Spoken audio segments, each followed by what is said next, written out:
This week we're talking eShop sales, Cats the movie, Witcher news, and a review of episode 2, as well as some Easter eggs from Rise of Skywalker and our review of episode 8 of The Mandalorian. Stay tuned for You Heard with Nerds.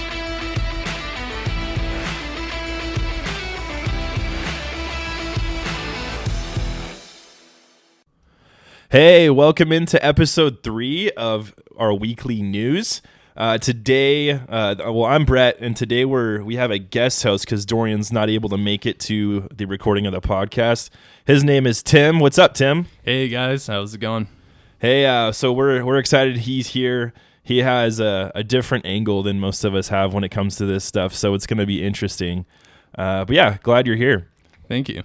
So we got nerd news up first, and Tim, let the people know, like, what do you bring to the table? What are your passions when it comes to nerdy stuff? Yeah. Okay.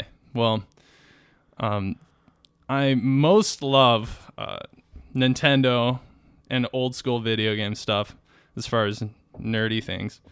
I like Star Wars a lot. Yeah. I like it. I like different things than most people like about Star Wars. I really like the practical effects. He's huge into the puppets. Like when we went to see The Last Jedi, he almost cried. Yes. When Yoda was again a puppet. I'm a huge Jim Henson's fan. So yes. Puppets and Star Wars are just like bread and butter for me. They go together and you can't take them apart. So. Absolutely. So yeah, we're going to head right into our nerd news. We're talking eShop sales first because for those of you listening now, it's right around Christmas time. It's December 27th when we're recording this, and you may or may not have gotten a Nintendo or a PlayStation or something like that, and so we wanted to cover some of the games we thought would be advantageous for you guys to pick up this holiday season. And so going right into it, what did you think of the eShop sales for Nintendo, Tim? The eShop sales for Nintendo.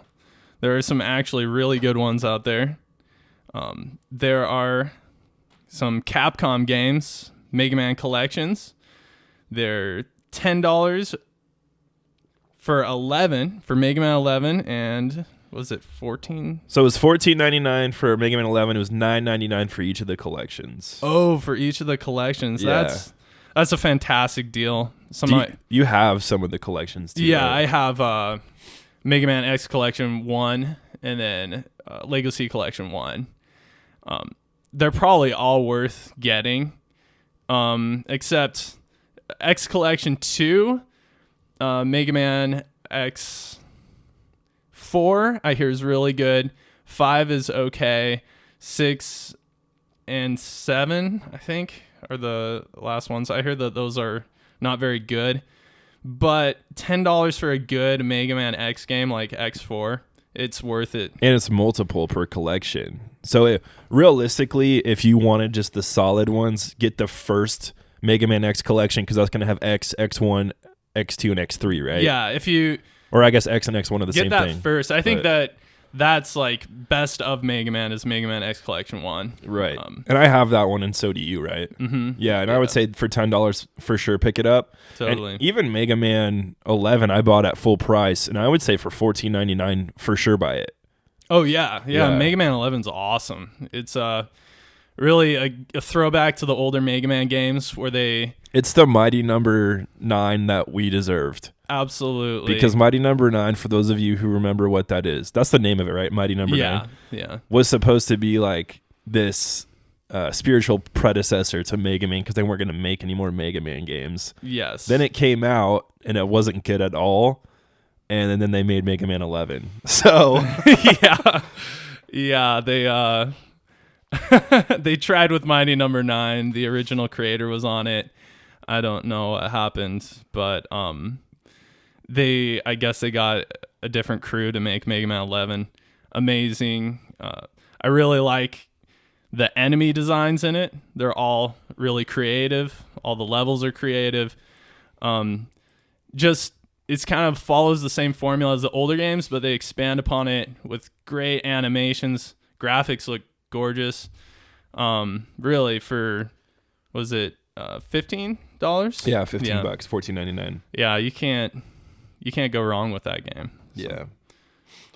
Then they have like this is still within like the Capcom vein, I guess, but they have Monster Hunter, which I didn't actually play this one. I played the newest one that they have on PS4.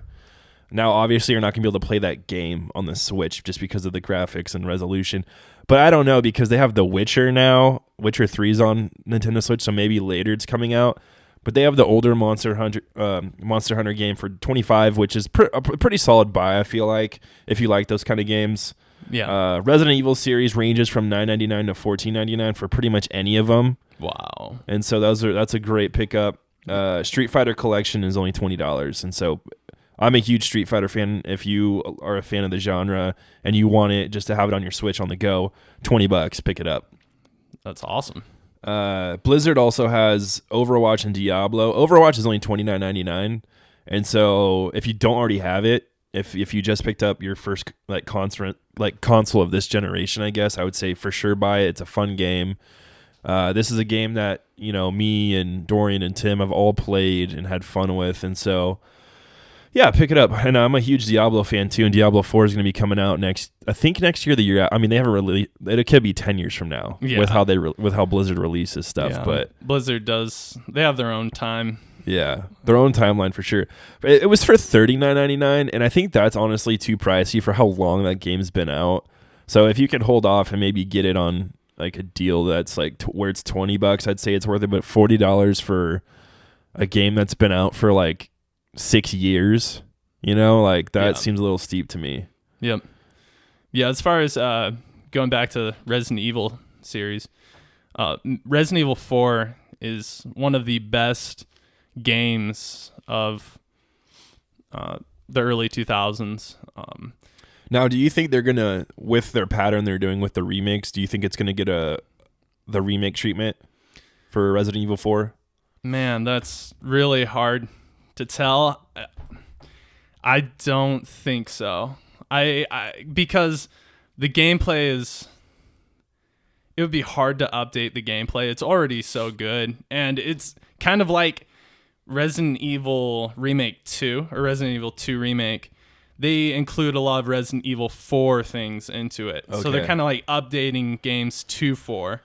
Now they could update the graphics with Resident Evil 4. Right. And I think that could happen, and like a lot of people would spend money on it because it's Resident Evil 4 HD or something like that. Yes. Not necessarily a complete remake, but just new skins. Well, they already have that. You can get that on the modern consoles, where they up-res everything a little bit. Okay. But I'm saying like new animations, new mocap, give it a whole new facelift. I think that they're definitely it probably, if they keep releasing success after success, because they're making Resident Evil Remake 3 right now, and if that comes out and gets good a good reception, then yeah, Resident Evil 4 will be probably remade. It'd be kind of hard for me to play it because I love the original so much, and I love the voice actor for Leon Kennedy. I don't know if they'll be able to get the same guy, or what will happen, but I really think that's exciting. It would be cool to see. By the way, if you do want to get Resident Evil 4, there are a couple different options. The Wii version actually has the best controls.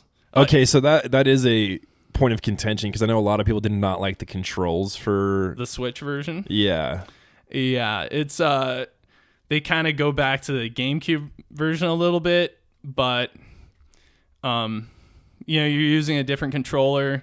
Some people swear by the GameCube controller and just are totally in love with that controller, but I think the Wii version really, when you're aiming with the Wii remote, it almost makes that game an easy mode because it's so accurate. You're able to snipe guys from across across like a football field just with your handgun, just popping them in the head. Easy. So you would say if someone picked up, a Switch, go pick up some of the Resident Evil games for sure. Yeah. I mean, for the price point that they're at. Yeah, if it's your first time playing, or if you haven't played Resident Evil 4 at all, just pick it up on the Switch. Okay. But if you've already played through it and, you want to go back and try it out on the Wii, and you have access to a Wii, then do that, I guess. Yeah, totally. I mean, I've played through that game probably like 7 or 8 times. Wow. Okay. It's a pretty short experience. It's like 10, 11 hours. But every time you get faster and faster at it. And it's just so much fun. It's like one of the best 80s action movies in a video game. Because the main character... Those are all things I like. Yes. Leon Kennedy, the main character, he's having cheesy one-liners. He just shows off a cool demeanor the whole time while everything is crumbling around him. And yeah, it's hilarious. It's such an amazing game. Awesome. Well, and yeah, so they have... I mean, if that's not reason enough for you to check out the eShop sales... They also, Ubisoft has Mario and Rabbids, which I really like. It's kind of like a tactical shooter, which sounds weird to say for a Mario game, but it is a lot of fun. And that's only $14.99 for the full game. Pick that up for sure if you have a Switch. And then like PlayStation, we don't have a lot of Xbox stuff because none of us play Xbox, but Resident Evil 2 is on there for $20. God of War is on there for $15, which pick that up. I hear it's amazing. Have not played it, but hear really, really good things about it. Then they have the Monster Hunter Iceborne expansion for $29.99. Now I don't know if that is the main game too. I'm guessing it's the game in that one, which is an insane deal if that's the case, or it could just be the DLC. Devil May Cry 5 for $20, Spider-Man for $20, which that game is dope. Yes. Please pick that up. Yep. If you guys just need to check out the eShop sales, and there's much more on there. But those are just kind of the highlights, I guess, of the eShop sales that we have seen and cared to tell you guys about. So any other thoughts on the PlayStation Store? Oh, Spider-Man for $20 is an amazing deal. That game is fantastic. Some people say it's like their favorite game. So yeah, it's a lot of fun. I was playing it for a while. Yeah. So moving right along, we wanted to talk. Tim wanted to talk about the Cats movie. Yes. And the reason for that is because it goes back into like Tim's obsession with non-CGI things versus CGI, right? Absolutely. So tell us about the Cats movie. Why are we talking about it? Okay. So, basically, this trailer kind of just made countless people horrified. I was terrified of watching this. I was like, this looks so bad.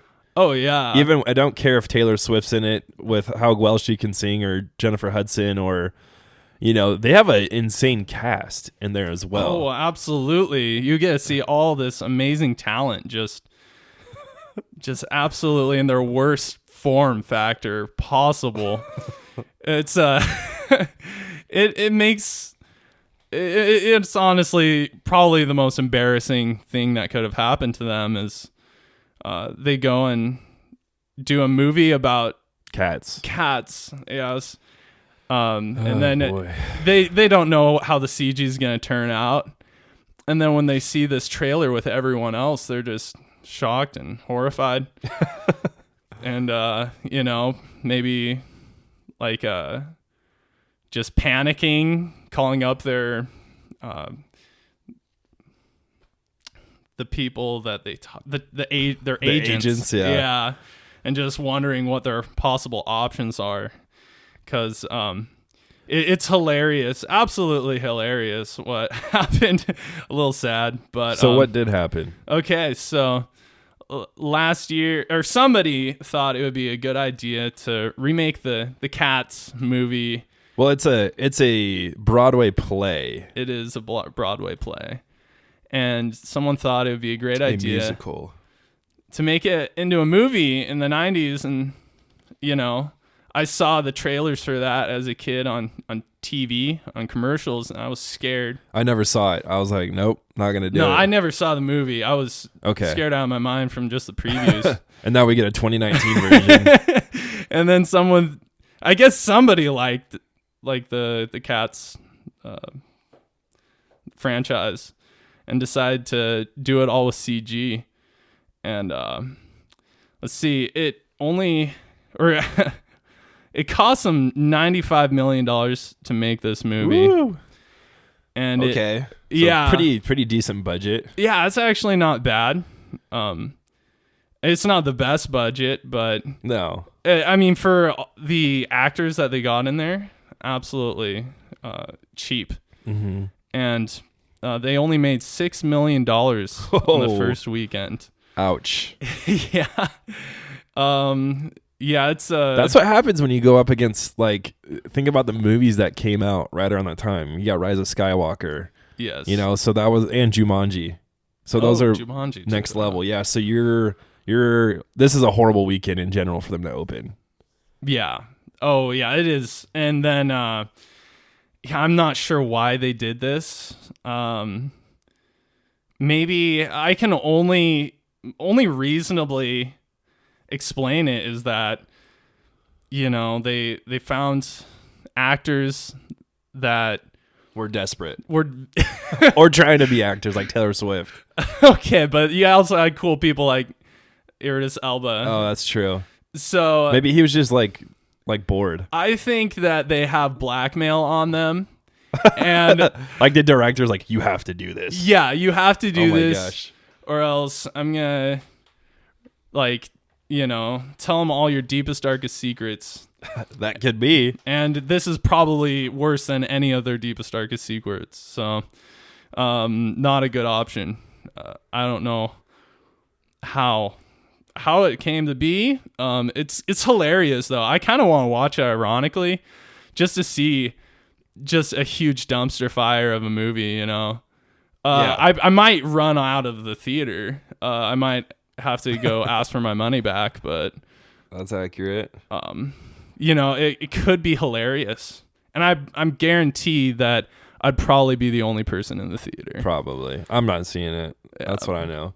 Yeah. Universal took it off there for your consideration list for the Oscars. Yep. No Oscars. And so what's and you found a YouTube comment. Yes. So talk about that. So when the trailer came out, and everyone was in their uproar of disgustment.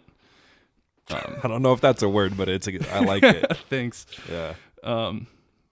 So we, my friend Dorian, he was looking on the comment section of the trailers, and then he saw one of the top rated comments was, I think we owe the Sonic trailer an apology. And yeah, I mean, everyone was all up in arms about Sonic, and he looked a heck of a lot better than any of those cats. Yeah, he did. And the studio went so far as to delay the movie and redo it. I don't think we're gonna get that treatment with cats, and because I don't think people care about this movie. No, you know, no. There may be one person out there that cares about this movie. Yeah, it could be they're like your mortal enemy because all they care about is CG. Yeah, it could be their dream come true. You know, it really could be someone's. Yeah, but I'm sorry, but I mean, they did make $6 million. To me, that seems even like a lot for as crappy of a movie as this looks like. Oh, absolutely. I'm just gonna briefly talk about. There's this quote from Dwight Schrute in The Office where he says, the last time I went to a theater, a man in a cat suit sat on my lap. And that was the end of it.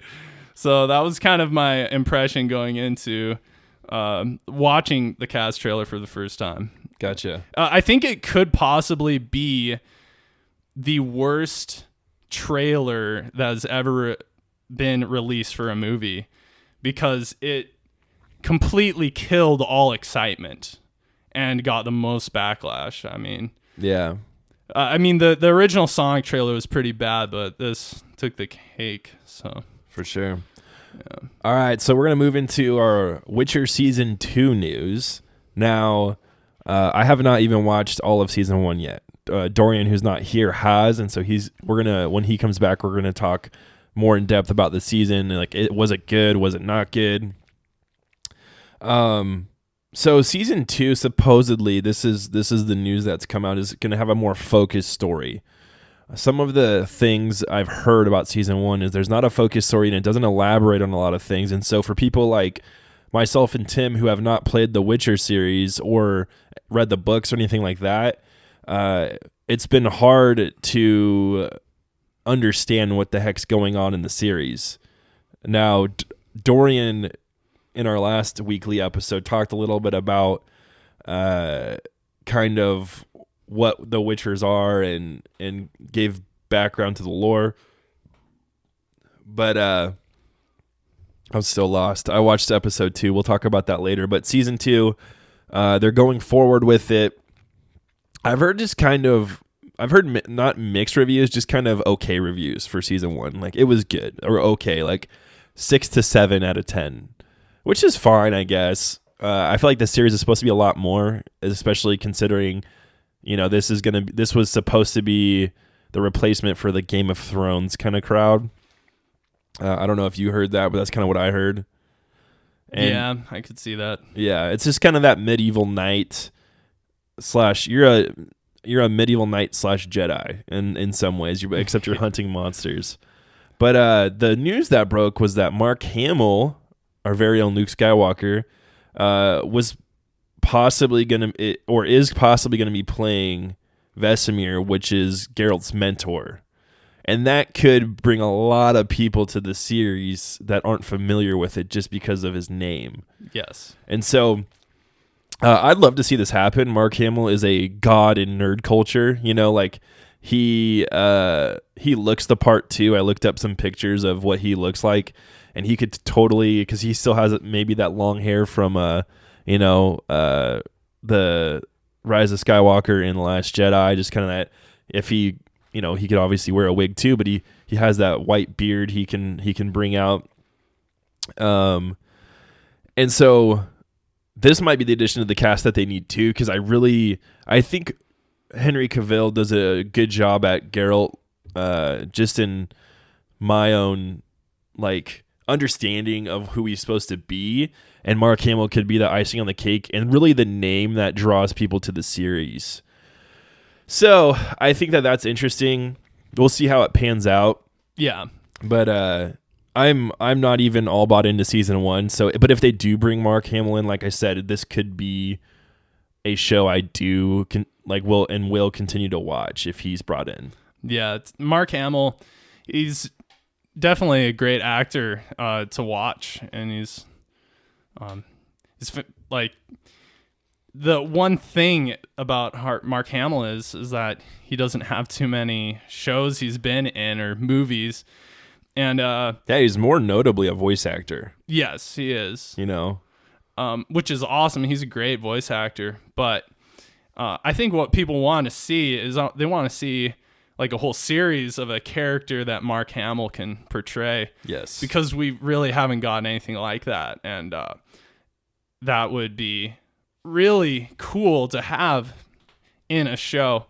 I would like to have Mark Hamill be, a long-staying character in any kind of show. It doesn't matter if it's The Witcher or not, but, if it's going to be on The Witcher, I'll probably watch some of it just to see, how his character is, how he portrays it. He's a really cool person a really cool actor to watch, and I really like him. Everyone likes him. Yeah, it's true. Everyone does. Yeah, he was the coolest person in the world when you're a kid. Yeah. And he, kind of a segue into some Star Wars news is that Darth Maul Disney Plus series is reportedly in development. So which I'm stoked on. He's the best part of the prequels, in my opinion, other than episode 3, the fighting in episode 3. Yeah. But Maul is one of those characters that I always wanted more on. And we did get that in Star Wars, The Clone Wars, the animated series, and then also Star Wars Rebels, and also the end of Solo. And so my kind of question with this kind of being loosely confirmed that we are going to get a Darth Maul series, and they are rumored to bring Kira back, who was played by Emilia Clarke. in the Solo movie. Yeah. I don't know if the guy that's playing Solo is 100% coming back, or Lando, if we'll see any of those people. But I'm guessing it's going to have to do with the crime syndicate that Darth Maul is kind of over, and we'll get more of that. But do you think we're getting this because Solo underperformed? I guess is the question. Oh, that we're getting this Series rather than instead of have a movie, yeah. A movie, okay. I wouldn't say so. It depends on the budget, because they spent a lot on The Mandalorian, and it was amazing. I think that they probably will put more money into this. I think it really depends on how they kind of go about. Well, like, are they tying a bunch of stuff together? Is it going to be called a Darth Maul series? Or is it going to be like Darth Maul's in the series, but it's called something else? And not Luke, but Han's going to be in it. The actor who played him in Solo and Lando. I think that could be really cool and probably better storytelling than they would in a sequel movie. Yes. This would allow them to not have it be centralized just around Solo and Chewie, which I love. I actually really liked Solo, the movie. Yeah. I don't know about you. I absolutely love it. It's a great movie. Yeah. And so I think this is kind of how we see Solo 2 living, me personally. I think this is kind of, instead of doing a straight up movie, they're going to do a series that revolves around a few characters. Maybe we get 3 different like points of view. Like we get Maul, we get Kira, and we get maybe Han Solo himself, or Lando even. Yeah. Because there were talks about, which I thought Donald Glover did an okay job. I thought he did a good job, but I'm not even like a huge Lando fan in general. Yeah. Because he didn't, in my opinion, didn't do much. But that's, my opinion, I guess. And so, which, I mean, yeah, we'll get into that later. But as far as like some extra information about his parentage, not his parentage, but him being a parent of someone. Oh, Lando being a parent of someone? Yeah, okay. From Rise of Skywalker. But we'll talk about that when we get into our spoiler kind of alert. But yeah, so it's interesting that they're doing this, and it was very interesting because I was literally watching Solo last night with my wife because she's never seen it, and this news dropped last night. Wow. And I love, I was Darth Maul for Halloween, I think when I was like 10 years old. Yeah. And I've never liked bad guys until him. He yeah. was the first bad guy I think most people liked. Yeah, I was so conflicted because I was like, this guy looks like Satan. Creepy. Yeah, it looks like Satan. It looks like a demon, kind of creepy. But he had a sick lightsaber. He had the staff lightsaber. He did have the staff lightsaber. Dual-sided lightsaber. A real amazing martial artist. Yeah, Ray Park. Oh, and that was the other thing I was going to talk about is Ray Park is going to portray the physical part of himself, and then Sam Witwer, who voiced him in the Clone Wars and Rebels, will be voicing him in the show. Wow, that's awesome. And I don't know, to me, the way the person who I heard this news from was saying this sounded like it was actually going to happen. Okay. And so I'm like, okay, if they got all of them and Emilia Clarke, I'm guaranteeing Solo's going to have to show up, or, because there's a whole comic series with Maul and kind of what he did during his time running this crime syndicate. So we'll see what happens, but I'm really hopeful of this series, especially after how well The Mandalorian did. And we're going into this Kenobi series. Yep. And so, we're kind of seeing an attrition from the big screen into our homes, and so, which I'm okay with. I'm a fan of that.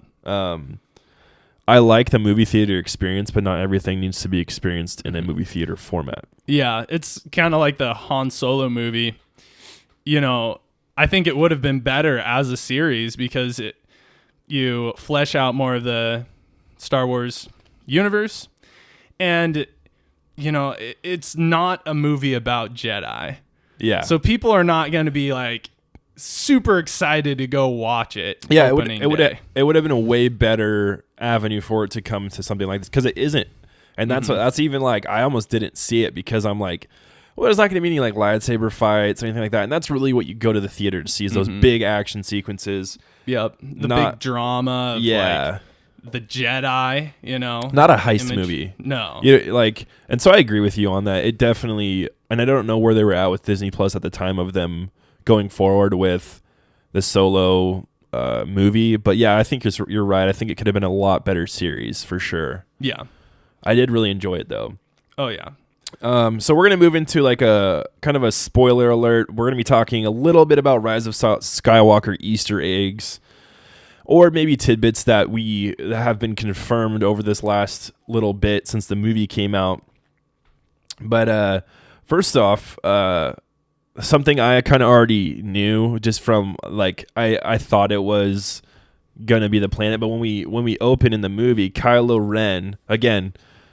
Before I get into this, spoiler alert, if you do not want to be spoiled for Rise of Skywalker, skip forward a couple minutes and listen from there. But Kylo Ren was confirmed to be on Mustafar at the beginning of the movie. And so when he's fighting all those guys and it's on that kind of... Oh, yeah, it is. Yeah, okay. And so he is confirmed to be on Mustafar, which obviously has ties to Vader. This is where Vader's castle was. And he actually finds the Wayfinder in the ruins of Vader's castle. And so I'm actually kind of like, okay, well, what happened to his castle? Who destroyed it? Was that the Resistance? The Rebellion? Like, what was it? So I think that was really cool that he, kind of that connection to his grandfather, he got to, explore the tower potentially and got the Wayfinder from there. I thought that was pretty cool. Yeah. Also, Darth Revan was made canon in a really subtle way. I guess the visual dictionary or the visual encyclopedia they put out for the movie. One of the Sith Trooper Legion was called the Third Revan Legion, and they only name the Sith Troopers after past Siths. And so Darth Revan is a past Sith, and he is confirmed to now be canon, which is super cool because he's a really awesome Sith Lord when it comes to the expanded universe, or I guess the Legends universe, because it's not canon. Yeah, he is canon now, so it's going to be interesting if they go forward with that. What kind of books, maybe what kind of movies, maybe that's the the new movie series, because it's going to be hopefully Knights of the Old Republic. If we're all really lucky, we get that. But so that was confirmed, which was pretty cool. And obviously, we had a couple of nods towards Finn that he was force sensitive. It is confirmed. J.J. Abrams said that that was what he wanted to tell Rey, that he was force sensitive. Because we kind of get that feeling throughout most of the movie. Like, yes, he's feeling things. He's talking about the Force as if it's a real thing, not just this mysterious thing he doesn't know anything about. Okay. So, well, I don't believe that, but whatever. Believe that he was force sensitive? No, that's what he wanted to tell Rey. Oh, what do you think? That he was like, "I love you." Yes. Well, he had so much time to tell her that. I don't know. I'm sure it could be, and it could be maybe JJ's take on it. Like, he wanted to tell her that he was force sensitive, and then say "I love you." Probably. Yeah. He can sense the force of love. Oh gosh. Yeah. I mean, I already don't like the fact that. Okay, so this is like a little tangent, but I was talking to my wife about the whole Reylo thing, like Kylo Ren and her having that kiss. Yes. And like I overheard her and her mom talking about it. She's like, "Well, I could sense, that they had a thing in the Last Jedi." And I'm like, "What?" Like, I did not sense that at all. No. And so, but I think it's a woman's intuition thing. Maybe there was something there that us men did not pick up on and women do. And so I don't know, but I still don't like it. I think it's fine if this is actually confirmed that Finn's a force sensitive. Like I said, it would make the trio all force sensitive, and who knows what they could do with that after. I think they just kissed because of the heat of the moment. Yeah, for sure. It's just... Well, I don't know, though, because she was dead and brought back to life type of thing, and like she's like, Ben, and he's turned to the light, and it's this very emotional moment. I can see that. Yep. I think there had to have been more to it for it to mean anything to anyone. I don't see a place for it really. Like, it didn't have to be that. Yeah, I guess is what I'm saying. It's very interesting because pretty much that happens, but then it doesn't even matter. I know, because he dies anyway. Yeah. Yeah.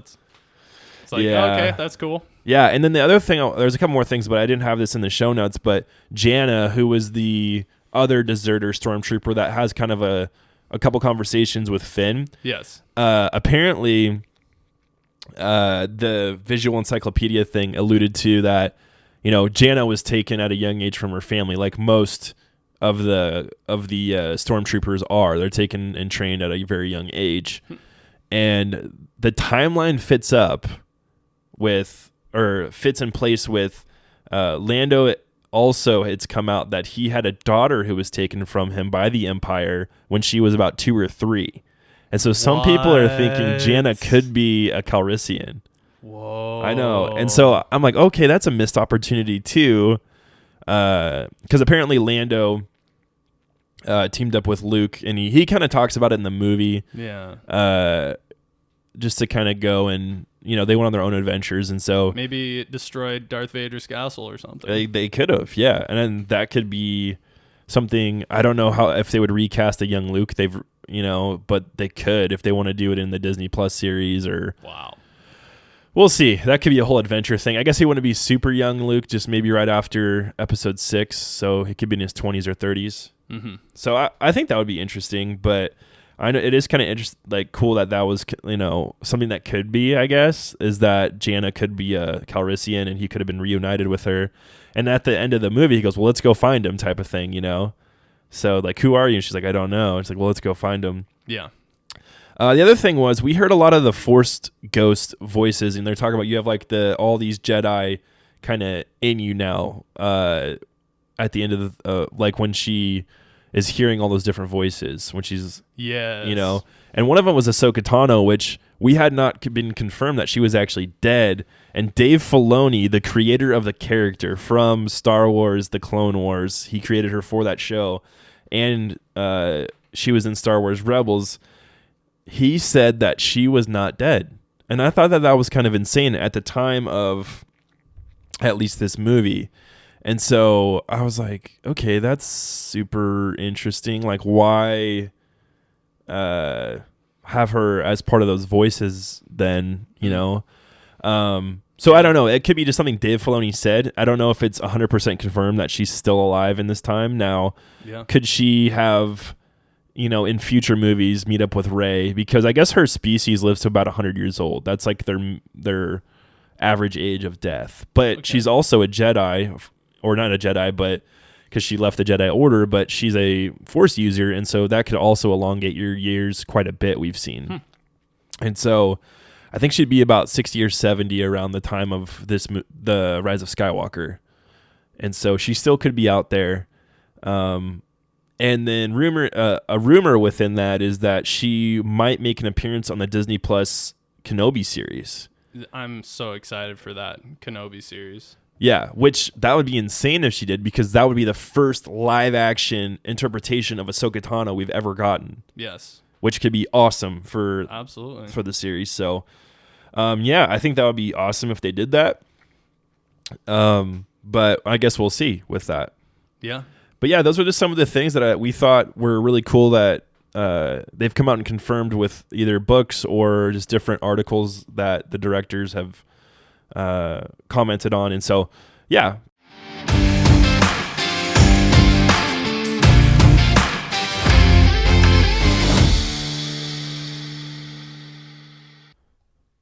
Well, that's it for our nerd news. We're going to be heading into our roundtable review.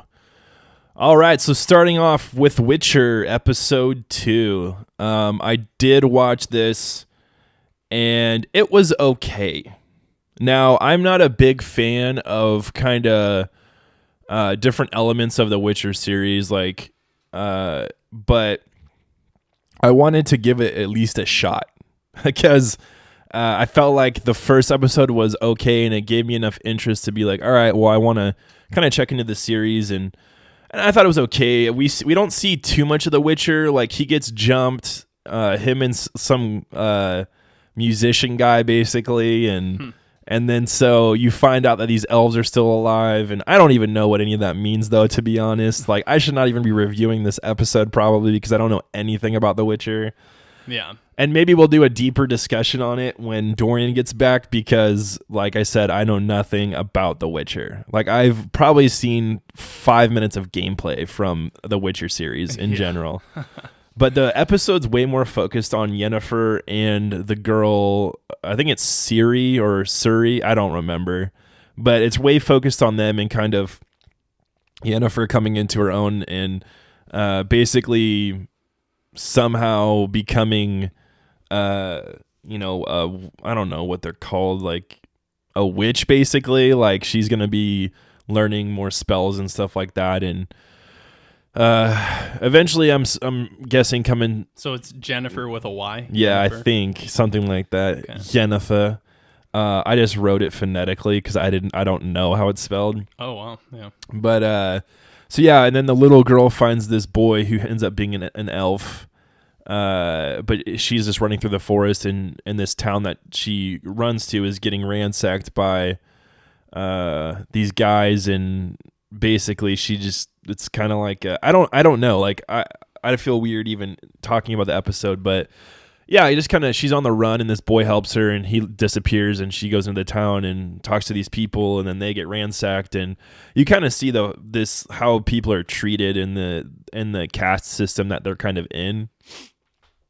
Because this lady that was like the leader of this house, like, then they were probably really wealthy before this war. She has like a servant, and the servant ends up turning on her when the chaos happens and stabs her to death. And it was pretty intense, I guess, when it comes to that. But yeah, like I said, The Witcher, I'm looking forward to just more action. I wish it was just an action show, and I wish it wasn't like as mature of content that it is, because I think it would draw in a lot more people. Yeah, that would want to watch it. Yeah, I mean, if they are kind of trying to go for the Game of Thrones idea, the Game of Thrones wasn't really popular until like 3 or 4 seasons in. Then people started really catching on. Now a lot of people watch it, so maybe they're just trying to play the long game. Yeah, it could be, because the first season, I would say for The Witcher, like I said before, it's just getting kind of okay reviews, which is good because it's not horrible. Yeah. So, here's to hoping, I guess, when it comes to that. But that's all I really have for The Witcher episode 2. When Dorian comes back, he could do a full synopsis on it and get really in depth into kind of the lore and what's going on and what he thinks is going to happen next. But let's move in to The Mandalorian episode 8, titled Redemption. So this is the last episode of this season, which I was both very excited for and sad that it's the last episode. Yes. Yeah, I've been awaiting this episode. Every episode, I'm just counting down. I'm like, okay, how are they going to resolve everything in the end of this show? Right. And I think they did an amazing job of it. Yeah, I thought it was a really awesome ending to the season. However, it did kind of leave me with a lot of kind of questions, and we'll talk about that briefly now, but more in depth later. Like, I'm like, okay, why do they have some of these episodes that we considered filler? Like, obviously, we're going to come back to that maybe in season 2, so that's why it was planted there. But for the actual story arc of this season, excuse me, we didn't necessarily need those episodes. No, I think the first 3 started the story, and then the last 2 finished it. For sure. There was about 2 episodes that were, or even 3, yeah, that were like, why are these here right now? Yeah. That's probably about 2, yeah.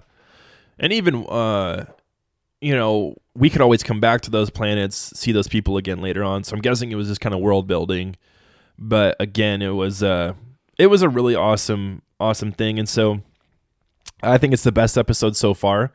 Lots of action, dope soundtrack. Yes. Like, if you notice that, like, it's instead of like the dun, like the kind of Western sound, yeah, it was like more like kind of not like techno, but just kind of like rock, or it's like yeah, and so more Halo-ish, I guess. Yeah, kind of. But yeah, lots of action. We get to know the Mando's name. Yes, we do. So spoilers ahead for Mandalorian. This is not the spoiler-free review. No. This is spoiler-infused. Yep. So the Mandalorian's name is Din Djarin. Which Djarin. he's not Boba Fett for all you people who thought he was Boba Fett. You're completely wrong. And you were never right because no one ever thought that except for you, which is a small minority of people who don't know anything about Star Wars. Sorry. I'll end my rant there. But I'm sorry. But some people thought it was Boba Fett that I talked to, and I was like, it's not Boba Fett. Yeah. It's just not. Boba Fett was like a mature bounty hunter by the time he was in the movies, and this is 5 years after, yeah. Yeah, and he's, he's this character, the Mandalorian. He's clearly intelligent and smart, and he like makes a lot of good decisions. Well, he's an amazing fighter. And even in the where we get the flashbacks, that's not Jango Fett putting him away. No. So there's no way this could be Boba. Like there's just no way. Jango Fett didn't wear a robe. And Jango Fett was super dead. Very dead. Way before that. Like the timeline does not work out at all. Mm-hmm. So, and then we get a face reveal, which I thought was interesting, and we'll talk about more of that later. But we already knew what he looked like. Yeah, it was interesting because they did say that they were not going to reveal him this season. Wow. Yeah, but they did through kind of a loophole.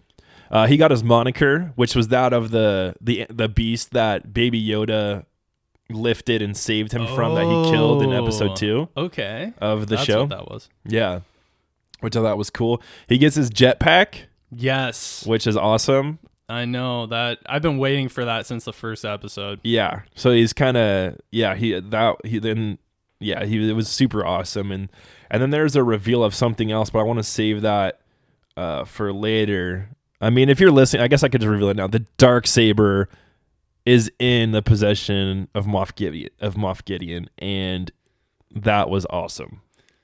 That was an awesome ending amazing to the episode. Yeah. I'm not sure why they just kind of like left the TIE fighter there, just kind of didn't even go investigate it, but who knows? I mean, I think it happened pretty quickly, so maybe they're gonna, and then he's gonna be gone. That might be the start of season 2. Yeah, exactly. But we're gonna go over a brief synopsis and kind of give our take on kind of these scenes as they happen, I guess.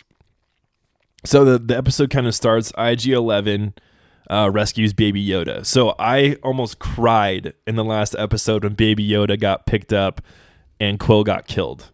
I was actually scared. I was like, okay, obviously Baby Yoda's not going to die, but what are they going to do to it? And they were like punching the bag and stuff with him in it. And I was like, wow, this is getting a little much as far as the abuse that these stormtroopers are giving this poor baby Yoda. Yeah, but they got they got what was coming to them. They did, yeah.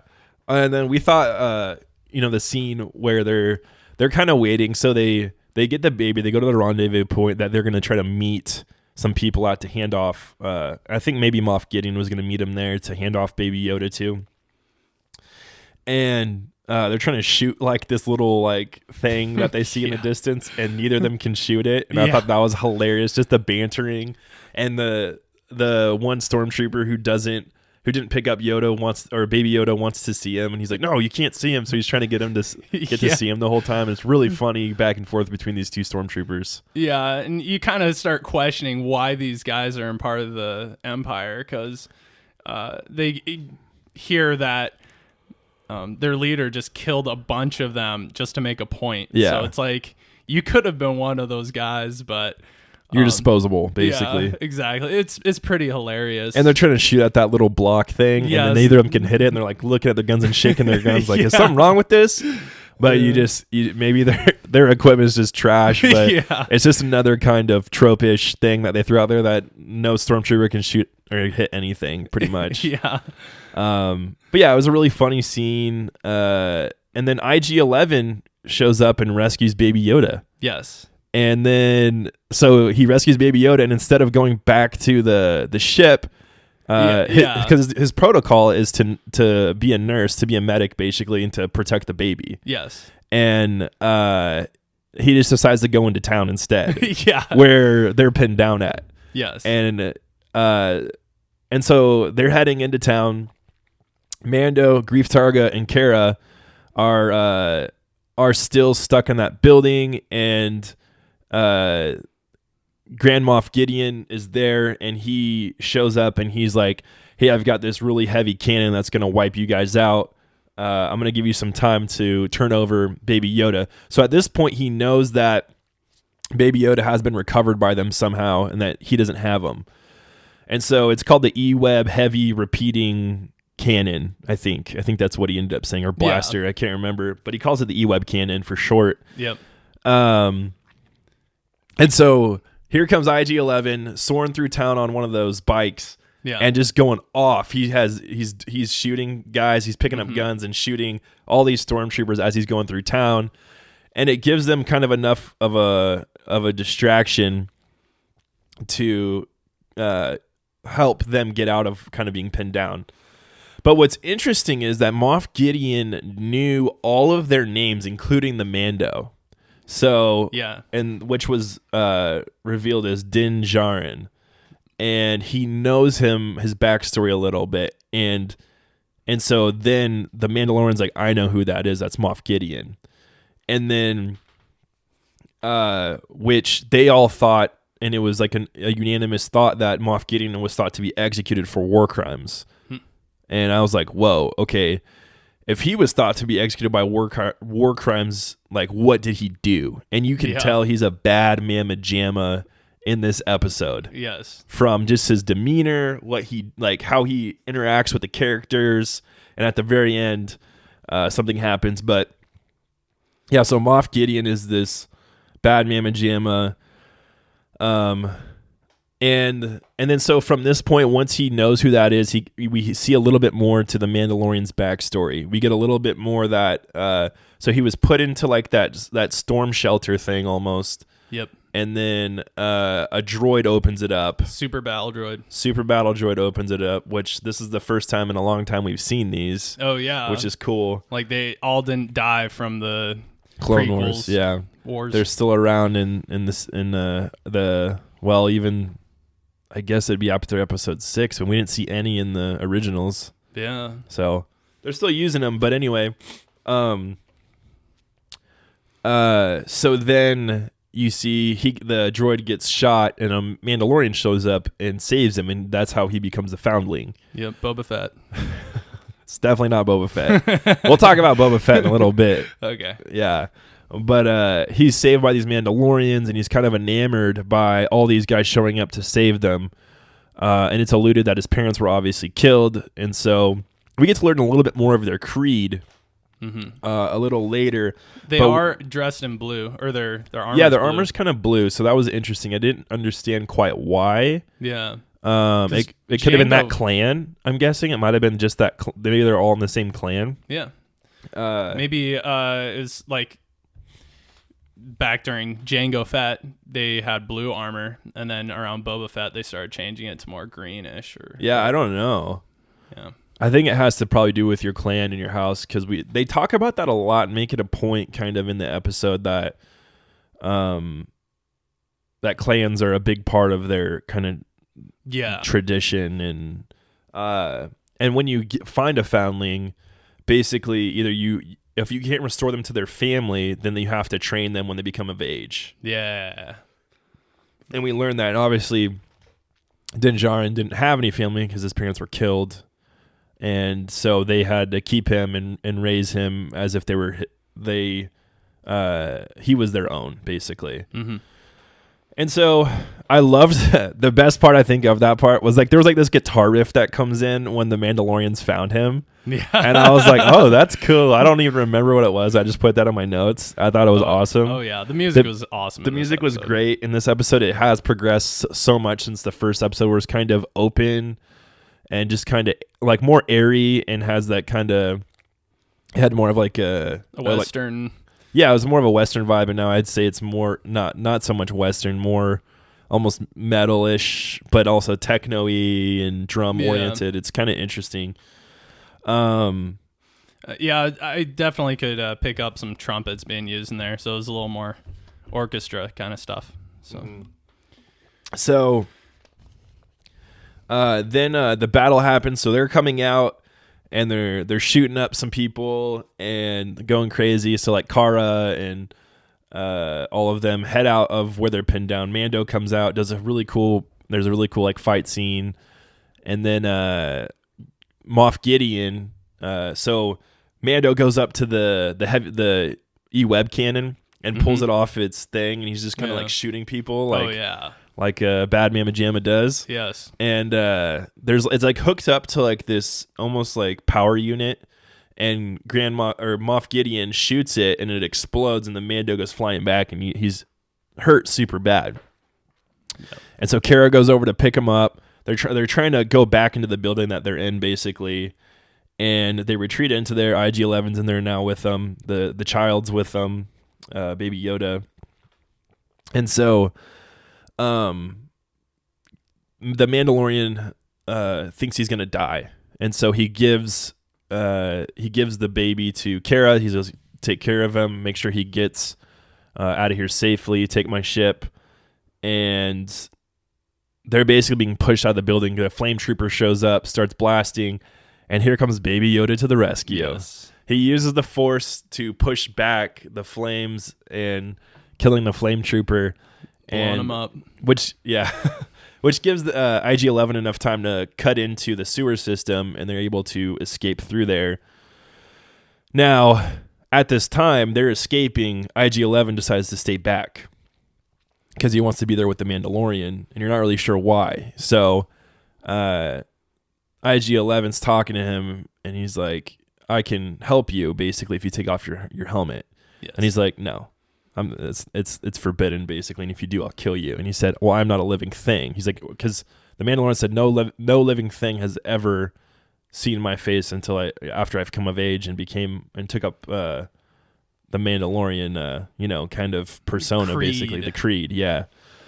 And so there's like this loophole. So IG-11's a droid, and he's not a living being, and so the Mandalorian's okay with that because it doesn't go against their creed, basically. Yes. He takes off his helmet. We get the reveal. Yep. Which it's Pedro Pascal, everyone. Yep. We've known that since the beginning. I did not watch it because I'm a living thing. So I closed my eyes during that part. He did, which was pretty funny. And even we rewatched it for the sake of our notes and together because we watched it separately, and he still looked away. So yes. I'm living proof that Tim did not. I don't know if he's Pedro Pascal. Everyone could be lying. Everyone could be lying to you. That's true. But so he takes off his mask. He sprays him with his Bacta spray, which, if you know anything about Bacta, like the Bacta tanks, where that helps heal and revive. It healed him up enough to where he was mobile. Yeah, Empire Strikes Back, the tank that Luke Skywalker was in. Yep, and the tanks that Vader consistently bathes in to heal and still survive, basically. So they had that in spray form. Which was pretty cool that he had that. I mean, I feel like that stuff would probably be pretty rare. Yeah. But he had some, and so IG-11 kind of saves his booty. Then they meet up with them in the sewers. Maybe when he reprogrammed him to be a medical droid, he gave him. He could have, yeah. I'm just wondering how Quill got the back to spray in the first place. Yeah. But who knows? That could be a story in and of itself. Yeah. But then they head in the sewers. They meet up. They're going to the foundry where the Mandalorians kind of were hanging out in some of the other episodes. And it's revealed when you walk in, there's this big old pile of Mandalorian helmets and armor. Yeah. So something happened after that battle where the Mando and Baby Yoda escaped. And Mandalorian kind of started to blame Greef Targa because, like, your guys did this and this and that. And they're like, no. And then the old the Mason chick, I can't remember her. I don't think she has a name. The one that makes the armor for him. I call her the Woman DeLorean. The Woman DeLorean. There you go. The Woman DeLorean. She is the only one that has lived that we know of. Others could have fled off world, is what she said. And so she melts down some armor, makes him his what did they call it? It's his moniker, basically. Yeah, like a badge on his arm. Yeah, I'm trying to think. Coat of arms kind of deal. I know that I wrote it in here. Oh, his signet, yeah. And that they're a clan of two, so now he's got his clan, him and Yoda's, because Baby Yoda is now his foundling, so he has to either raise him or find his people. Yes. And because of how rare his people are, I'm guessing he's just going to raise them. Yep. Now this begs the question of where is he at in this sequel trilogy in episodes 7, 8, and 9? If he is, around still. Yeah. Is he still around? He could be. But yeah, we see the piles. They say that the Imperials, they call them imps, came down and it wasn't good for anyone, and they took out a lot of the Mandalorians. We get a little bit of backstory on the Mandalorian Wars from a long time ago, which was kind of foreshadowing the Darksaber, because the Darksaber actually came from the first Mandalorian inducted onto the Jedi Council, I believe. Or what? Yeah, I'll pull it up real quick. So the Darksaber was an ancient and unique black-bladed lightsaber created by Tar Vizsla, the first Mandalorian ever inducted into the Jedi Order. Whoa. Okay. And this has kind of been the family heirloom for his clan for years and years. Yes. And so now it kind of begs the question, and because there was a little bit of the Darksaber within a couple different stories. One, Sabine from Star Wars Rebels came into it when there was an arc with other Mandalorians. And this is obviously before this happens. So somehow it goes from those Mandalorians having the Darksaber, to him having it. And they did talk about heavily that Mandalore was heavily under Imperial order, and a lot of them were wiped out, and that's why they left there in the first place. So I'm guessing he was the one who went to Mandalore and had the records for all the Mandalorians and knew his name and wiped him out and took the Darksaber, is what I'm guessing. Grand Moff, or not Grand Moff, because he's just Moff Gideon. Yeah. But Darth Maul had also had it in a comic run. And so it's been passed around quite a bit in the Star Wars universe. But yeah, so I'm interested to see kind of the backstory on that. How did he actually get the Darksaber? Was it from Maul? I can't remember the timeline for that. Or was it from the actual... I'm guessing it's from the Mandalorians when they went to Mandalore and kind of took over the planet there. Huh. But I love how they kind of refer to like ancient... Because the Jedi were obviously fought each other in the Mandalorian Wars, which were like a long, long time ago. And they refer to them as sorcerers. Yes. And so he's like, oh, is this sorcerer my enemy? Am I going to go find all these other sorcerers? And he's like, this is the way, type of thing. Like, you're either going to find these people or you're going to raise them as your own. Yeah, they were enemies. They were. The Jedi. Yep. The Mandalorians were. So. And so... Is he going to raise a force using, like, basically a Jedi Mandalorian? Yeah, I don't know. That's very interesting. And obviously, they don't really grow that much. So how... Yeah. Like, they're not big. No, they don't he could turn into just wear a full-size helmet. people. Yeah, I guess. Is he going to have Beskar steel armor in the next season? Well, They got enough of it. Well, here's an idea I was thinking about, because he's like 50 years old and he's still a baby. Yep. So I was thinking the Mandalorian might raise him his whole life and then die and pass him on to someone else to help raise him. And if Could be. this baby is raised by like many Mandalorians or like many different warriors, he could be like the ultimate combination of all these warriors. The UFC champion of the Star Wars universe. Yeah. He's the ultimate fighter, the best fighter. And possibly like maybe Yoda, because he lived such a long time, maybe he had such a long training part of his life that's why he was so strong and for sure. Yeah, he definitely was. So they talk about the sorcerers, the Mando, and the Mando is the child's father until it is of age, and they don't talk about that until it's of age to like protect itself and not need someone there for him. Yeah. Mando gets his signet, and they are now a clan of 2. And then the girl, what did you call her? The Wamandalorian? Yes. So the Wamandalorian goes off in hand-to-hand combat because shortly after their conversation with each other, after he gets his signet and leaves, imps show up. So the Imperials show up, the stormtroopers. Yes. And she has like a hammer and something else that she would use probably in her masonry work. Yeah, it was like tongs. Melting. Yeah. And she goes hand to hand with them and was smashing helmets, and that was awesome. Oh, yeah. It was super cool. Yep. She was like blocking their weapons and like directing them, and she owned them all. It was amazing. Yeah. She's a cool character. Very cool. So yeah, then they head into, there's this lava river that she's talking about, and they head to that. They start sailing down it, and the Mandalorian uses his heat vision and sees that there's an ambush waiting for them at the end of the tunnel. And so this is when IG-11 decides to kind of sacrifice himself so that they can live. Oh, before that, they find kind of an R2-D2. Oh yeah, it's on but with arms and legs. Yeah. That was super weird. Yeah, and it was the one steering the lava boat. Yeah, I thought it looked so odd. It was so weird. So weird, man. But yeah, definitely something to think about. An R2 retrofitted with arms and legs. For whatever reason, it's an R2 unit. I don't know. Yeah.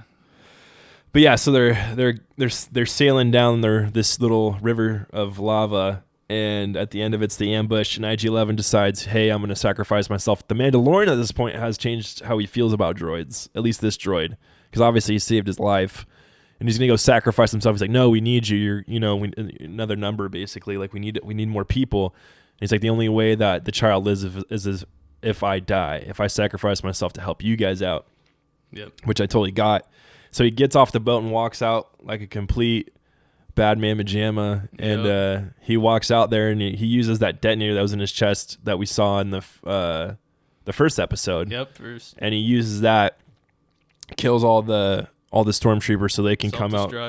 Yeah, and then they come out freely, only to see a TIE fighter in the sky, right? Yes. Moments later, and so.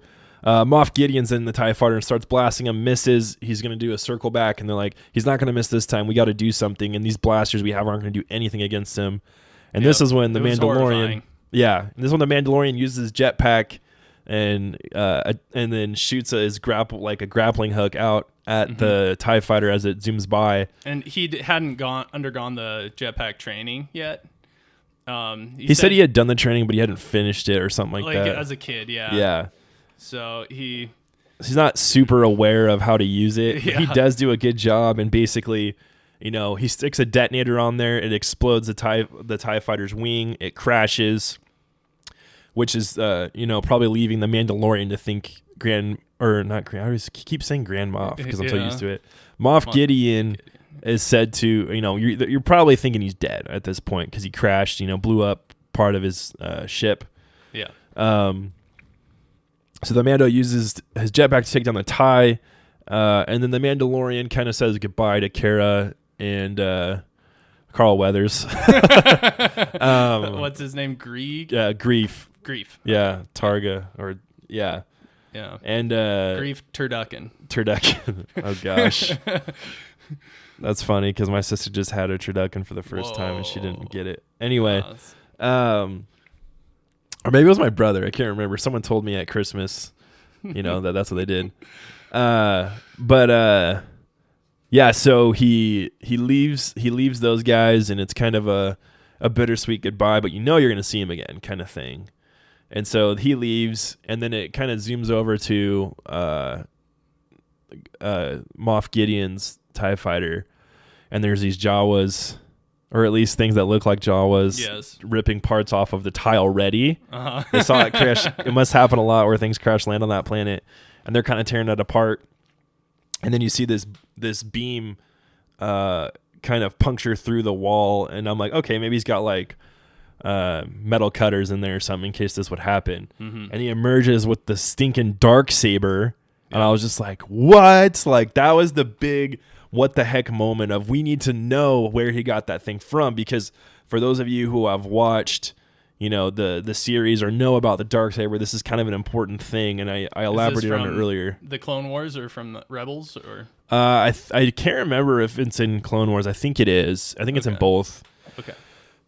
But it's a pretty big deal for the Mandalorian, so I'm guessing the Mandalorian Din Djarin, Armando, is gonna try to come for that once he finds out he has the Darksaber, because that's his, that's the Mandalorian's like heirloom, especially for that clan. So not him, but for the Mandalorians themselves, and him being one of the only Mandalorians left, I think that's gonna be kind of maybe built into the second season of him not only trying to find, Baby Yoda's planet or whatever, but also him, going after Grand Moff Gideon. And I'm sure that there's going to be a reason for that. Like either kills one of his friends or something or captures them. I don't know. Yep. But yeah, so that was kind of the ending of it. What are your thoughts on the episode? I thought it was probably the best way they could have ended the season. It's amazing, exciting, the whole thing. And it leaves a lot of questions. That's another reason why I like The Mandalorian, is that it proposes so many questions that, you kind of increases your curiosity to try to figure out more about the Star Wars universe. Yeah, for sure. And it's making me excited for season 2. And whenever I get invested into a show, I'm always a little worried about how it'll end up. And, will the last season or last couple episodes be horrible? But I'm thankful that that's not the case with this show. And it's an amazing series. Go watch it. Yeah, it's super good, guys. Mm-hmm. But yeah, I would say season overall, if you were to rate it as a pass or a play, would you rate it? Play for sure. I'm with you. I think it's a great season. Yeah, that was another thing we were going to talk about, is there were definitely things they left unanswered, which is fine because we're going to get a season 2. We already know that. But specifically, I think it's episode 5 where they're on the planet going after that bounty hunter, and the cheap Han Solo, I don't remember his name, he shot her in the stomach, took off, and then captured Baby Yoda. In that episode, we see a caped figure walk towards her body. Yes. Now, we were never confirmed on who that is. Maybe it was Grand Moff Gideon. We don't know. We don't see them ever again. So that was one of the big questions I think I had, was like, okay, who is this person and why do we care about this? Like, are they going to show up in the second season? Same with all the bad guys. I don't think they're from the heist episode, from episode 6. Yes. I think that a lot of that stuff they can elaborate on in the second season. There's going to be even more people after the Mandalorian after this. Like, he's not going to be safe, obviously. The remnants of the Empire are going to be after him because they know he has the child. We, again, don't know, like, the scientist. We don't know what his backstory was, why he was wearing, like, Kaminoan symbols on in like, an outfit like someone from Kamino would wear, which is the cloning planet in episode 2. Oh, wow. And so really yeah, there's a lot of stuff. And then the client's dead, obviously. He got killed in the last episode. And yeah, so I thought it was a super solid episode. For sure my favorite of the season. Great way to finish it out. And it's almost an hour long. So if you're thinking you're only going to get a 30-minute episode, you're wrong. You're going to get about 27 minutes, or I guess 17 minutes extra. Mm-hmm. So 17 minutes extra, which it's all worth it. There's no filler in this episode. It's all for a purpose, and I really, really enjoyed it. And hope all this stuff where we thought was kind of filler turns out not to be for season 2. Like, it was alluding towards something else. Yes. So that's really what I'm hoping for with that. But yeah, overall, super awesome job. Favorite episode. Yeah. I really like the comparisons of this show to Western. Yeah, for sure. Yeah, definitely inspired by Westerns. Yes. It almost seems like the music as well is kind of like they wanted to make a Western sounding soundtrack, but they used more electronic sounds. For because it's like a space Western, basically, is what I've kind of compared it to, I guess. Mm-hmm.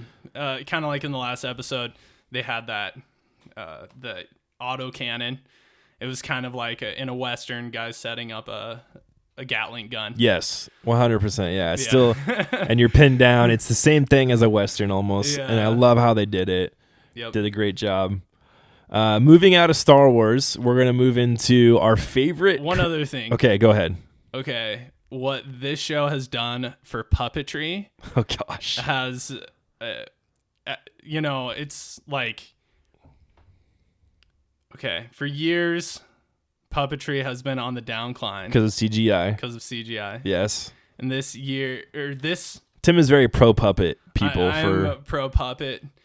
For all of you know. Practical him, effects. or don't know him. Yes. Yeah, practical effects versus visual effects. And this show has reinvigorated... Or special effects, I guess.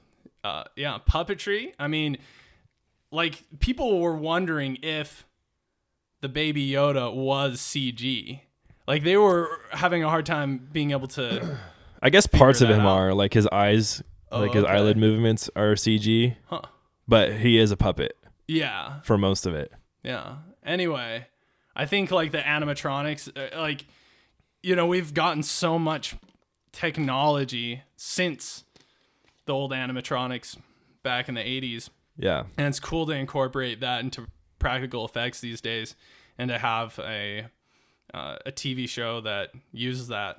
So, yeah, for sure. Yep. So, yeah, we wanted to, we'll wrap up the Star Wars kind of review part of this, but we're going to be heading into our favorite Christmas movies. Our top 3 to 5 is kind of where we're going to leave it at, but it's Christmas week, so I figure why not, throw them out there. Maybe some people haven't heard of these movies, maybe why you like these movies. And so for me, like my top 5 would have to be, in no order really. I think they're all kind of equal in their own rights, except for maybe Elf, because I don't like that one as much as the other ones because I didn't watch it a lot when I was young. But Jingle All the Way. If you have not watched Jingle All the Way, you need to watch it. It's with Arnold Schwarzenegger and the kid who plays Anakin Skywalker in episode 1 of Star Wars. Yes. And really the whole premise is him just trying to find this toy for his son. And yeah, long story short, it's a fun movie. I watch it almost every Christmas with my dad. Turbo Man. Turbo Man is who he's after. And it was such a nod towards just like that era, because there were so many toys that came out on Christmas that people go insane for. Tickle Me Elmo. Yes, Tickle Me Elmo, Cabbage Patch Kids. And I remember even like some of the Power Rangers, like the original ones, were super hard to find. Yeah. There was a lot of different toys around that time that people didn't think would be as big as they got to be. Yes. To where people were like killing each other over these things almost. And so that's what that movie's about. I love The Santa Claus with Tim Allen. Yes. It's a great movie. For those of you who have not seen that, you need to watch it. It's the best of all 3 of them. In my opinion, it's the only pure Santa Claus movie. The second one and third one kind of derive from what I thought the Santa Claus would be. But super fun movie. Just about this guy who becomes Santa Claus basically, and his son. And then another one would be Die Hard. Die Hard's probably in the top for me. And if you don't think it's a Christmas movie, you're wrong. Yeah. You're wrong. You're absolutely wrong. Die Hard is amazing. It's an action Christmas movie, and you need to watch it. It's got Professor Snape in it. For those of you who know Harry Potter, he's Hans Gruber, the bad guy in it. And he doesn't look that Snapey. He doesn't look very Snapey. Carl Winslow from Family Matters is in it as the cop who's kind of talking to John McClane, the main character, and he shows up on site. But another one kind of in the same vein as the Santa Claus is I'll Be Home for Christmas, starring Jonathan Taylor Thomas, the 90s heartthrob. Yes. He was the voice of Simba in The Lion King. He had a movie called Man of the House with Chevy Chase that I really enjoyed. And this is another one where it's about this college student who basically he's at school and his dad wants him to come home and he doesn't want to, and he tries to find his way back home for Christmas Eve and Christmas any way he can. So he's like bumming rides off people. He's on a train. He's on a bus. He's running around everywhere trying to get home, and it's just a bunch of fun. And then there's Elf. Obviously, I think Elf's a solid movie. It's Will Ferrell. It's pretty funny. So yeah, those are kind of like my top 3 or top 5 Christmas movies. What about you? Okay. So you got a couple on here that I didn't even think of. Okay. So my all-time favorite Christmas movie is Muppet Christmas Carol. I'm a huge puppet proponent. He is. And my brother, he loves that movie so much. There was this one time my mom got the soundtrack of Muppet Christmas Carol, and she brought it home, and my brother, it wasn't even Christmas time, and he started playing it and just singing along to it. And he did that for days. I know a lot of the words to the songs.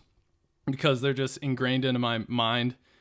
It's such an amazing, magical Christmas show. I like it. I like it. The Grinch is hilarious. Jim Carrey, yep. Even the new animated one's pretty good. I don't know if you've seen that one. Yeah, that one is a little weird. It is. My dog, she watched the whole movie.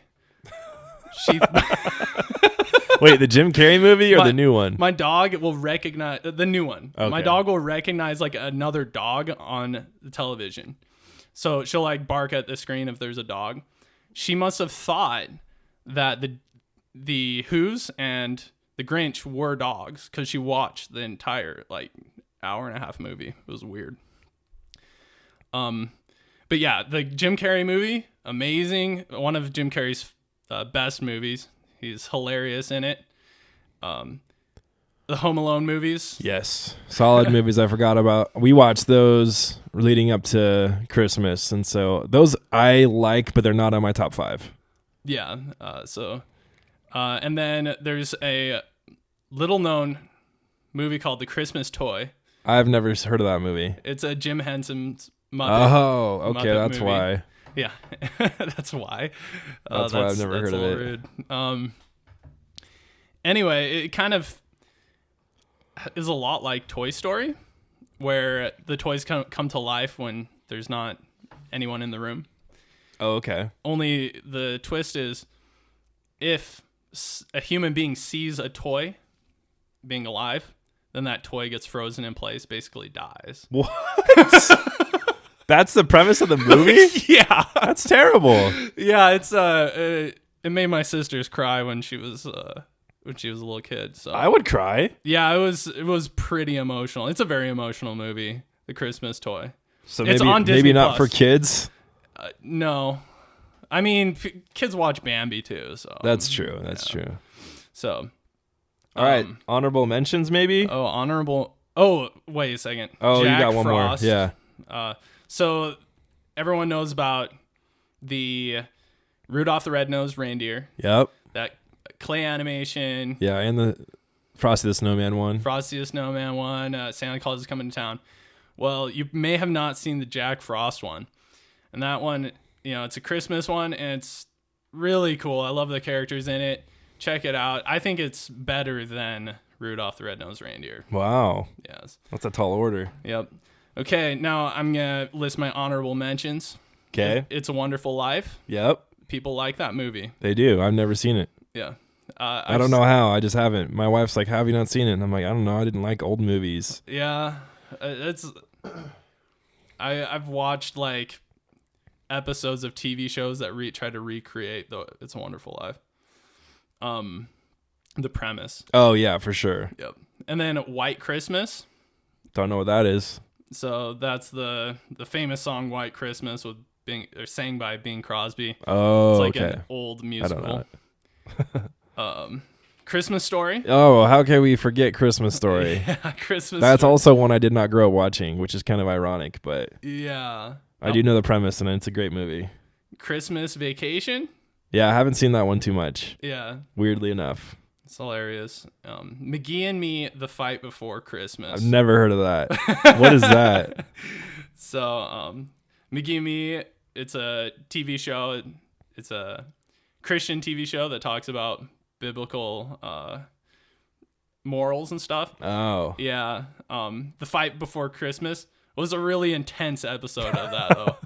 Like a kid gets assaulted by full-grown adults, and he tries to fight them off. Oh, geez. And gets beat up. Oh, gosh. Yeah, That just took a turn. Yeah, it's all right. It's very emotional. A great one. Okay, now my dishonorable mentions. The Nuttiest Nutcracker. The CG in that is horrifying. Okay. But for whatever reason, I watched it a lot as a kid. And Grandma Got Ran Over by a Reindeer. That one is... that one's just strange. But for whatever reason, I watched those a lot, even though I didn't like them. Okay. Yep. I remember Grandma Got Run Over by a Reindeer because my little brother liked watching it. Yeah. I don't know why. I think there's certain shows that little kids just like because it annoys people. Probably. Yeah. I don't know. I don't have like an honorable mentions. I guess my honorable mentions would probably be Christmas Story and The Grinch and The Home Alones. Dishonorable mentions. I don't know. I don't think there's like a Christmas movie where I'm like, oh, I don't know. Okay, never mind. There's a ton of Christmas movies that I would never want to watch again. And it's like those Hallmark ones. Whew. My wife really likes them, so she watches them with her mom. Yeah. And but I think it's because they're so bad that they're good. You know, where like these are like the worst movies ever, but the girls like them for some reason. Yeah. Something we do want to touch base on before we close out the episode is a specific Christmas special that is near and dear to my guest host's heart. Yes. And that would be the Star Wars Christmas special. Thank you very much. That was a great introduction to this wonderful masterpiece. We get to know like Chewie has a family potentially, right? Yes. Okay. I've never seen the Star Wars Christmas special because I just haven't. I don't know why. A lot of people will tell you never to watch it, but I'm going to be the guy that tells you to watch it. So you get to find... Now, here's the deal. Now, The Mandalorian actually references the holiday special. So okay, that might be a reason to care about this. Well, I know the gun he has is the same gun Boba Fett has in the Christmas special. The cartoon. Yeah. Because there's like a cartoon intermission. Yes. Yeah. Yes. And also, in the first episode of The Mandalorian, he has to arrest a guy, and the guy tries to appeal to the Mandalorian and says, I want to see my family for Life Day. And Life Day is the Star Wars Christmas. Yeah. They call it Life Day. Merry Life Day, everyone. Yeah, Merry Life Day. Okay, so we get to find out more about Chewbacca's family. He has a wife named Mala. His dad's named Itchy. And so he's one of the kids in this. He's not even the parent? No, Chewbacca as staying at his house is his dad. Okay. So he's like an old Wookiee. And Lumpy, his son. Okay, Lumpy is Chewbacca's son. Yeah. Now, if you go onto Wikipedia, they will give different names and false information about this stuff. So don't trust the Wikipedia. Yeah. Trust Tim Siebrecht. Yes, trust me. So how did this happen? How did Star Wars do a Christmas special? Well, back in the day, Star Wars wasn't completely a phenomenon. You know, there wasn't established lore or canon. This was right after the first Star Wars movie, A New Hope. Like a year after, in 1978, they filmed for TV a Christmas special. That's awesome. It is awesome. Because it would never happen today. No. Like, that... and it's kind of cool how sometimes a beloved franchise in the early days will just have something really weird that people may like or not. It's kind of like the Mario Brothers movie, where nowadays the Mario Brothers movie wouldn't happen, but back then, oh gosh, no, yeah, movie executives and TV guys, they just took liberty with stuff. They thought, okay, we'll just pump something out, and this Christmas special, it's pretty hilarious. They have the entire original cast of Harrison Ford, and then Mark Hamill, and they have Han Solo, Luke Skywalker, and Leia all in it. You actually get to hear. Wow, really? You get to hear Leia sing a song at the end. Wow. If you've never heard Leia, I might have to check this out. Absolutely, it's amazing. Basically, it starts out, Chewbacca wants to go home to his family for Life Day, and Han Solo has to figure out how to get him back to the planet. And then it cuts away from all your favorite characters to Chewbacca's family, Molly, Itchy, and Lumpy. Wait, sorry. Itchy is... Yeah, Itchy is his father. Okay. And you get to see all of Chewbacca's family basically waiting for Chewbacca to come home and doing ordinary life ordinary everyday life activities like watching TV, playing a video game, Yep. and the mom, she watches a cooking show. And they have a ton of 70s TV personalities that no one would recognize anymore. Really? Yeah. Okay. So there's a lot of people famous from back then that you really don't care about. And basically what happens is there's a run-in with the Imperial forces. Like some stormtroopers go and try to arrest Chewbacca's family or something. And their plot gets thwarted. Chewbacca makes it home. They all hold snow globes and get teleported to a different dimension. What? Yes. Why? I don't know. Okay. Well, there's so much. There's a lot to this. okay. But at that moment when they're holding the snow globes and they're like sitting around and holding them and thinking about each other for Life Day, it kind of fades away to black. And the first time watching it, I was kind of filled with anxiety. Yeah. So I was like, oh, thank goodness it's over. But nope. They teleport to a different dimension, and then you get to hear Leia sing. And then I think it fades again, but then it comes back, and it was another false ending. And it's hilarious. There's actually there are a ton of Wookiees in this. Because Really? when they get teleported, they're all wearing robes. Okay. Like the Wookiees, and there's a bunch of Wookiees with robes on. Only it's just a Wookiee mask. So, really, just a strange piece of Star Wars history.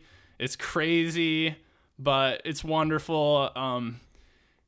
Here's another detail that's really important. The director of The Mandalorian, Jon Favreau, yep. This is what he said about the holiday special.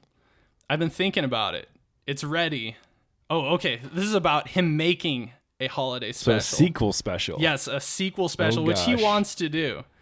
I've been thinking about it. It's ready. The ideas are ready. I think it could be really fun. Not as a part of this, like The Mandalorian, but there's an excitement around it because it was so fun and weird and off and not connected to what Star Wars was in the theater. The Mandalorian cartoon, the Boba Fett cartoon from the holiday special, was definitely a point of inspiration for what we did in the show. Yeah, and you kind of see that, I guess, with his gun and stuff. But I would say that's the only thing that they took from the holiday special. Yeah. So hopefully we will see a new holiday special where the actors are pushed beyond their limits to show holiday spirit and joy instead of just Oh gosh. emotions about the Force and regular Star Wars stuff. Yeah. Well, thank you for that, Tim. You're welcome. Thank you. Yeah. And thanks for joining me on this podcast, and we'll have you on more as this podcast grows. But that's it. We're done. I hope you enjoyed it. Thank you guys so much for listening to episode 3. We greatly appreciate it. Make sure you enter into our giveaway for our Star Wars Black Series figure of Luke Skywalker. We'll be giving that away in the next couple of weeks. All you have to do is go to our Facebook or our Twitter, which our Twitter's at You Heard Nerds, and our Facebook's just You Heard with Nerds. Or you could go onto our YouTube, which is You Heard with Nerds, and you have to like the video or the post, comment, and share it. And so that's just to get you entered and to win a Star Wars Black Series figure of Luke Skywalker, which is super awesome. And you could also support us directly on our Patreon at patreon.com/withnerds. Don't forget to check out our previous episodes, including our deep dive on Star Wars Episode 9, The Rise of Skywalker, and our future deep dive to come out 2019 in review. Have an awesome week, and remember, everyone's a nerd about something.